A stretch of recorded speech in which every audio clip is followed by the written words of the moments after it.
안녕하세요. 2026년 1월 23일 금요일 청취자 여러분의 지적 호기심을 채워드리는 시간입니다. 오늘 저희가 뛰어들 자료는 코리아 PDS가 바로 이틀 전 1월 21일에 발표한 2026년 원자재 시장 전망 보고서입니다. 금, 원유, 전기동처럼 뉴스에 자주 등장하는 원자재들의 가격이 앞으로 어떻게 될지 그 데이터와 분석이 담겨 있는데요. 네, 오늘 저희의 목표는 이 숫자들 너머에 있는 거대한 힘의 충돌을 읽어내는 겁니다. 단순히 금값이 올란다. 이게 아니라 왜 오를 수밖에 없는지 그 이면을 파헤쳐 보는 거죠. 맞습니다. 지정학적 위기라는 폭풍과 각국 중앙은행의 통화 정책을 하는 파도가 부딪히면서 원자재 시장이라는 배가 어디로 향하고 있는지 그 항해도를 함께 그려보는 시간이 될 겁니다. 자, 그럼 가장 먼저 모두의 관심이 쏠려 있는 귀금속 시장부터 시작해 볼까요? 보고서를 보니까 안전자산으로의 귀환이라는 소재물이 딱 붙어 있네요. 특히 금 가격이 연일 사상 최고치를 경신하고 있던데 이건 거의 광풍 수준 아닌가요? 대체 시장에 무슨 일이 벌어지고 있는 겁니까? 광풍이라는 표현이 정말 딱 맞습니다. 여러 가지 불안 요인이 한꺼번에 터지면서 돈이 금으로 몰리는 새로운 골드러시가 재현되고 있거든요. 골드러시요? 네. 가장 큰 불씨는 역시 지정학적 리스크입니다. 특히 트럼프 미국 대통령이 그린란드 병합을 시도하면서 유럽이랑 정면으로 충돌한 게 아주 결정적이었죠. 그 그린란드 문제라면 미국이 유럽 8개국의 보복 관세를 예고한 바로 그 사건 말씀이시죠? 근데 EU도 반강압 수단이라는 걸 발동할 수 있다 이렇게 맞서던데요. 이 ACI라는 게 구체적으로 어떤 조치인가요? 그게 EU가 외부의 경제적 압박에 맞서려고 만든 일종의 무역 방어 무기라고 보시면 됩니다. 방어 무기요? 네, 특정 국가가 회원국을 경제적으로 위협한다. 그러면 EU 전체가 나서서 그 나라에 관세를 매기거나 투자를 막는 식으로 공동 대응하는 거죠. 한마디로 우리 회원국건들이면 다 같이 보복하겠다는 강력한 경고인데 이게 진짜 발동되면 미국과 유럽의 무역 전쟁으로 번질 수 있다는 공포가 시장을 휩쓴 겁니다. 미국하고 유럽의 갈등만 있는 것도 아니잖아요.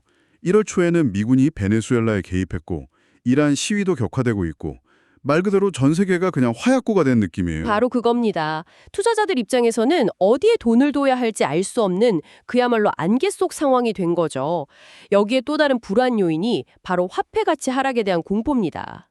돈의 가치 자체가 떨어진다? 네, 각국 정부라 빚을 너무 많이 내고 있거든요. 유로존만 해도 올해 민간이 사들여야 할 국채 물량이 역대 최대라고 하고요. 특히 일본이 문제입니다. 사나이노믹스 때문인가요? 네, 다카이치 총리가 내놓은 대규모 부양책인데 사실상 일본판 무제한 돈풀기라고 보시면 돼요. 이미 GDP 대비 부채 비율이 세계 최고인 나라가 돈을 더 찍어내겠다고 하니까 시장에서는 엔화 가치가 앞으로 더 떨어질 수밖에 없다고 보는 거죠. 그렇군요. 실제로 일본 10년물 국채 금리가 27년 만에 최고치에 근접했다고 하더라고요. 네, 위험 신호가 켜진 겁니다. 그러니까 지정학적으로 불안한데 내가 가진 돈의 가치까지 떨어질 수 있다는 공포가 더해지니까 다들 금고에 금이라도 쌓아두자 이런 심리가 발동하는 거죠. 그런 흐름을 주도하는 게 신흥국 중앙은행들이라고요? 정확합니다. 이게 탈달러 현상이랑 맞물려서 달러 대신 금을 비축하는 겁니다. 중국 인민은행은 무려 14개월 연속 금을 싸들이면서 보유량을 엄청 늘렸고 폴란드, 브라질 같은 나라들도 아주 적극적이에요. 재미있는 건 세계금위원회 WGC에 따르면 공식 통계에 잡히지 않는 언더 더 테이블 거래도 상당하다고 합니다. 이런 글로벌한 움직임 속에서 결국 모든 자산시장의 큰손, 미 연준의 역할이 중요할 것 같은데요. 지금 연준의 움직임에서 우리는 어떤 신호를 읽어야 할까요? 아주 중요한 포인트입니다. 연준이 사실상 백기를 들었다 이런 신호가 나오고 있거든요. 백기를 들었다고요? 네, 시장은 올해 최소 한두 번의 금리 인하를 기대하고 있고요. 더 결정적인 건 연준이 2025년 12월부터 단기 국채를 사들이는 RP, 그러니까 일종의 미니 양적 완화를 시작했다는 겁니다. 그 말은 연준의 최우선 과제가 물가 잡기에서 이제 금융 시스템 안정이나 유동성 공급으로 넘어갔다. 이렇게 봐야겠네요. 바로 그겁니다. 방향 전환을 보여주는 상징적인 사건인 거죠. 그렇군요. 결국 이 모든 요인들이 합쳐져서 금 가격을 밀어 올리고 있다는 건데 보고서의 예측치는 어느 정도인가요? 네, 이런 복합적인 요인들 때문에 향후 12개월 동안 최대 38%까지 상승할 수 있다는 전망이 나옵니다. 데이터상으로도 현재 온스당 월 평균 가격이 약 4,572달러인데 1년 뒤인 2027년 1월에는 5,571달러에 이를 것으로 예측돼요. 와, 38%요? 금이 이 정도면 보통 금의 동생이라고 불리는 은도 가만히 있진 않을 것 같은데요? 보고서에 은 100달러 시대라는 표현까지 있던데 이건 좀 과감한 예측 아닌가요? 과감해 보이지만 근거가 있습니다. 은은 금처럼 안전자산의 성격도 있지만 동시에 아주 중요한 산업재이기도 하거든요. 아, 산업 수요가 있죠. 네, 특히 두 가지 강력한 동력이 은 가격을 밀어 올리고 있습니다. 첫째는 구조적인 공급 부족이에요. 세계 은 시장은 2025년까지 5년 연속으로 수요가 공급을 앞지를 전망입니다. 그런데 여기에 중국이 기름을 붓고 있다고요? 수출 통제를 강화했다면서요? 맞습니다. 이게 아주 결정적인 변수입니다. 과거에 중국이 희토류 수출을 통제해서 전 세계 첨단 산업을 마비시켰던 사건 기억하시죠? 네, 기억하죠. 지금 은에 대해서도 비슷한 조치를 시작했습니다. 44개 지정된 기업에게만 수출을 허용하는 사실상의 허가제를 시행하고 있어요. 전 세계 은 공급망의 목줄을 중국이 쥐게 된 셈이죠. 와, 공급은 이렇게 빡빡해지는데 수요는 계속 늘고 있는 상황이군요. 그렇습니다. 태양광 패널, 전기차, 각종 전자기기까지 미래 첨단 산업 대부분이 은을 필요로 하거든요. 이 견고한 산업 수요가 가격의 하단을 단단하게 받쳐주고 있는 겁니다. 그래서 현재 한 58배 수준인 금하고 은 가격 비율을 볼 때 앞으로 은의 가격 상승률이 금을 뛰어넘을 가능성이 충분히 제기되는 거죠. 은과는 결이 좀 다른 귀금속이죠. 팔라듐은 전기차 시대에 오히려 불리할 줄 알았는데 전망이 나쁘지 않네요. 이게 어떻게 된 일이죠? 아주 흥미로운 역설이죠.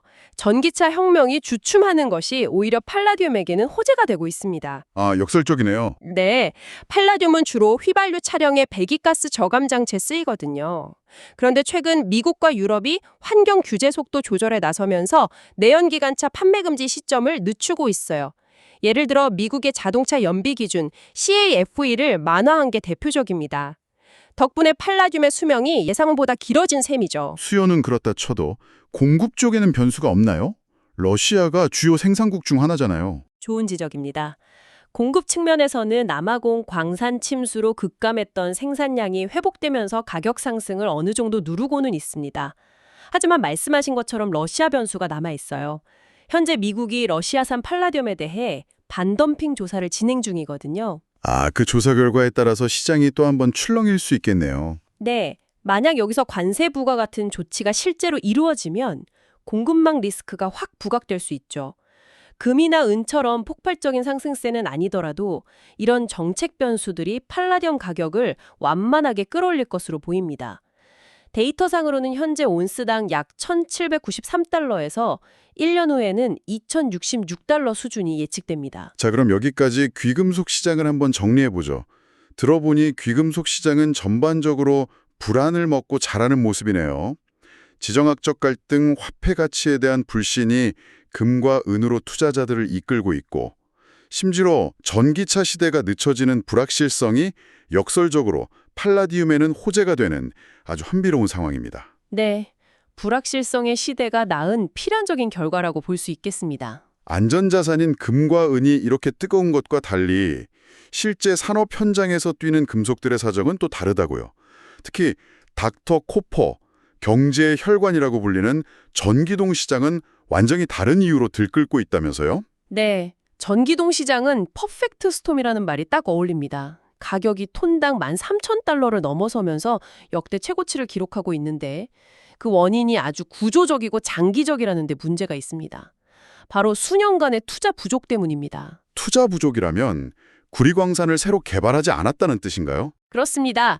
2010년대에 구리 가격이 워낙 낮다 보니까 광산 기업들이 신규 투자에 극도로 소극적이었어요. 마치 10년 전에 씨앗을 심지 않아서 오늘날 수확할 과일이 없는 것과 같은 이치입니다. 아, 과거의 선택이 현재의 공급난을 불렀군요. 네, 더 큰 문제는 지금부터 투자를 시작해도 실제 생산까지 최소 3년 이상 걸리기 때문에 이 공급 부족이 2028년까지도 이어질 수 있다는 겁니다. 그런데 여기에 중국 재련소들까지 생산을 줄인다고요? 엎친 데 덮친 격이죠. 세계 최대 생산국인 중국의 재련 기업들이 수익성이 나빠졌다면서 올해 생산량을 10% 이상 줄이겠다고 발표했습니다. 공급 파이프라인이 여러 군데서 동시에 막히고 있는 겁니다. 그런데 반대편에서는 수요가 폭발하고 있어요. 수요는 어디서 그렇게 폭발하고 있는 건가요? 역시 중국입니다. 중국이 AI와 데이터 센터 산업을 키우기 위해 앞으로 5년간 전력망 인프라에 5조 위안을 쏟아붓기로 했습니다. 5조 위안이면 5조 위안이요? 그게 우리 돈으로 약 940조 원? 네, 940조 원입니다. 와, 그게 어느 정도 규모인지 감도 안 오네요. 그 정도면 전 세계 구리 수요에 얼마나 큰 영향을 주는 건가요? 전 세계 구리 시장을 뒤흔들 만한 규모입니다. 전력망은 곧 구리선이니까요.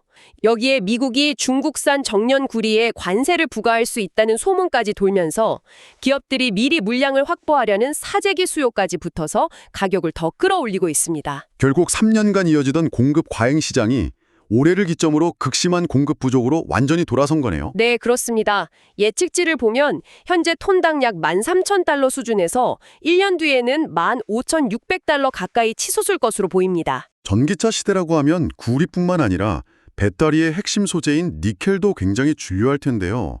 그럼 니켈 가격도 구리처럼 급등하고 있다고 봐야 할까요? 보통은 그렇게 생각하기 쉽죠. 하지만 니켈 시장은 전기동과는 전혀 다른 양상을 보이고 있습니다. 모든 열쇠를 쥔 세계 최대 생산국, 인도네시아가 아주 모순적인 정책을 펴고 있거든요. 말 그대로 두 얼굴을 보이고 있습니다. 두 얼굴이라면 구체적으로 어떤 건가요? 한쪽 얼굴로는 공급을 조이는 척합니다.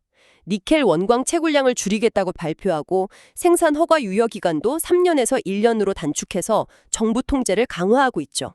이 소식만 들으면 가격이 오를 것 같잖아요. 그렇죠. 그런데 다른 쪽 얼굴이 있다는 거군요. 맞습니다. 다른 한편으로는 니켈을 가공하는 재련소 건설을 무서운 속도로 늘리고 있습니다. 이 때문에 원광은 부족한데 가공된 니켈 제품은 시장에 넘쳐나는 기현상이 벌어지고 있는 겁니다. 실제로 런던 금속거래소 LME의 니켈 재고는 2018년 이후 최고 수준까지 쌓여 있어요. 잠깐만요. 그건 좀 이상하네요. 한쪽에서는 원광 채굴을 줄이겠다면서 다른 한쪽에서는 가공품을 마구 쏟아낸다는 거잖아요. 이건 정책적으로 엇박자가 나는 것 아닌가요? 바로 그게 핵심입니다. 인도네시아 정부의 진짜 목적은 단순한 원광 수출국에서 벗어나서 재련과 가공을 통해 더 높은 부가가치를 창출하는 니켈 산업의 허브가 되겠다는 겁니다. 아, 산업 고도화를 노리는 거군요. 네, 그래서 원광 수출은 통제하되 자국 내 재련소는 적극 지원하는 거죠. 이런 상황에 전기차 시장 성장세까지 둔화되면서 배터리용 니켈 수요가 기대에 못 미치자 결국 상승 요인과 하락 요인이 팽팽하게 맞서게 된 겁니다. 결국 니켈 가격은 당분간 좁은 박스권에 갇힐 수밖에 없겠군요. 네, 예측 데이터도 큰 변동 없이 현재 톤당 약 17,800달러에서 1년 뒤 18,700달러 수준으로 보합세를 보일 것으로 전망하고 있습니다. 산업금속은 이처럼 공급망 문제가 핵심이었는데 마지막으로 살펴볼 에너지 시장, 특히 원유는 또 전혀 다른 이야기가 펼쳐지고 있더군요. 네, 원유 시장은 헤드라인 뉴스만 보면 정말 혼란스럽습니다. 중동은 여전히 불안하고 우크라이나는 러시아 유조선을 공격했다는 뉴스까지 나오는데 정작 보고서는 1분기 유가가 하락할 것이라고 예측하고 있거든요. 잠깐만요. 그건 정말 의외인데요. 지금 뉴스만 보면 당장이라도 3차 세계대전이 날 것처럼 불안한데 유가가 떨어진다는 게 직관적으로 잘 와닿지가 않거든요. 재고가 그 모든 불안감을 압도할 만큼 정말 심각한 수준인가요? 네, 한마디로 현실은 재고입니다. 지금 바다 위에 떠 있는 원유, 즉 해상 재고가 너무 많아서 이게 가격을 짓누르는 거대한 압력으로 작용하고 있습니다. 오페크의 감산 노력에도 불구하고 미국을 비롯한 비오펙 국가들의 생산량이 워낙 많아서 공급 과잉 구조가 좀처럼 깨지지 않고 있는 거죠. 그럼 우크라이나의 러시아 유조선 공격 같은 뉴스들은 그냥 찻잔 속의 태풍이었다고 봐야 하나요? 유가가 더 폭락하는 것을 막는 바닥 지지선 역할은 했습니다. 하지만 공급 과잉이라는 거대한 파도의 방향을 바꾸지는 못했어요. 게다가 공격받았던 러시아의 원유 수출도 2월부터는 다시 재개될 전망이라 지정학적 리스크 프리미엄이 오래가기는 힘든 구조입니다. 그렇다면 앞으로의 수급 전망은 어떻게 봐야 할까요? 단기적으로는 약세, 하반기로 갈수록 점차 회복하는 상저하고 흐름이 예상됩니다. 1분기에는 중국이 전략 비축유를 사들이면서 수요를 어느 정도 받쳐주겠지만 2분기부터는 이 수요가 사라지면서 다시 재고 부담이 커질 수 있습니다. 그럼 하반기에는 좀 나아질까요? 네, 중국의 본격적인 경기 부양 효과가 나타나는 하반기부터 수요가 살아나고 또 2026년에는 미국 원유 생산량이 정점을 찍고 다소 줄어들 것으로 예상되면서 수급 균형이 맞춰질 거라는 분석입니다. 결국 유가는 한동안 지지부진한 흐름을 보이다 연말쯤에나 반등을 기대해 볼 수 있겠군요. 네, 예측 데이터를 봐도 5월에 배럴당 $55까지 하락했다가 연말을 거쳐 내년 1월에는 $66 선을 회복할 것으로 보고 있습니다. 자, 오늘 분석을 마무리할 시간입니다. 2026년 원자재 시장을 쭉 훑어보니 정말 각기 다른 이유로 뜨겁거나 차가운 극명한 온도차를 보이고 있습니다. 지정학적 불안과 통화가치 하락에 대한 공포가 금과 은 같은 귀금속 시장을 활활 타오르게 만들고 있고요. 전기동은 과거의 투자 부진이 낳은 구조적 공급난이라는 홍역을 혹독하게 치르고 있습니다. 반면 원유는 온갖 분쟁 뉴스에도 불구하고 과잉 재고라는 현실의 벽 앞에서 힘을 쓰지 못하는 모습입니다. 여기서 한 가지 더 짚어볼 점은 이 모든 개별 시장들을 관통하는 두 개의 거대한 축이 있다는 겁니다. 바로 미국의 통화 정책과 중국의 경제 방향이죠. 미국과 중국이군요. 네. 오늘 나눈 대화를 돌이켜보면 연준의 금리 인하와 유동성 공급, 그리고 중국의 전력망 투자, 수출 통제, 경기 부양책이 거의 모든 원자재 가격 전망의 핵심 변수였습니다. 앞으로 원자재 시장을 보실 때 이 두 나라의 행보를 나침반 삼아 계속 주목해야 하는 이유입니다. 그러네요. 오늘 자료들을 보면 원자재 시장은 확실히 금과 구리 같은 실물 자산으로 자금이 몰리는 흐름을 뚜렷하게 보여줍니다. 그런데 동시에 미국 경제는 예상보다 견고하다는 평가를 받고 있죠. 여기서 마지막으로 청취자 여러분께 이런 질문을 던져보고 싶습니다. 과연 원자재 시장은 거시경제 담론이 놓치고 있는 무언가를 먼저 보고 있는 것일까요? 지금의 이 흐름은 더 깊은 금융 불안의 전조일까요? 아니면 일련의 특수한 글로벌 이벤트에 대한 일시적인 반응일 뿐일까요? 이 질문을 마음에 담고 앞으로의 시장 변화를 지켜보시는 것도 흥미로울 것 같습니다.